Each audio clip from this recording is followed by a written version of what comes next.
Ребята из первой столичной крымско-татарской футбольной команды «Адалет» свою первую игру сыграли в ничью. Матч закончился со счетом 3-3. В эти выходные соперником «Адалета» стала команда «Спортинг». Ребята участвуют во второй лиге чемпионата Киева. Матч начался в 8 часов вечера. На поле новоиспеченная команда «Адалет» и «Спортинг».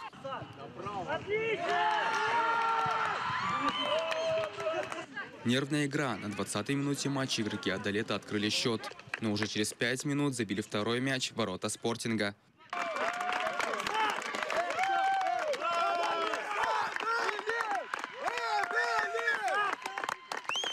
В начале второго тайма «Спортинг» забил гол.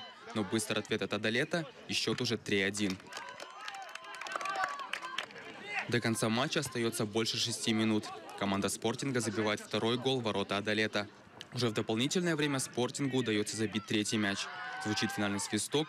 Матч закончился со счетом 3-3. Голкипер команды «Адалет» Эмирали Мустафаев мечтает стать государственным управленцем, а также возглавить Министерство инфраструктуры Крыма. Большие переживания, но после первого отбитого мяча стало играть уже чуть-чуть полегче. Ну, в общем, я считаю, что наша команда показала довольно-таки неплохой результат для первой игры, потому что в таких соревнованиях подобных мы участия не принимали ни разу. А это Исат Алимов, капитан команды «Адалет». С самого детства влюбился в футбол, говорит полузащитник. Тяжелый матч, соперник очень сильный, но ребята молодцы, все выложились до конца, просто на все 100 выкладывались.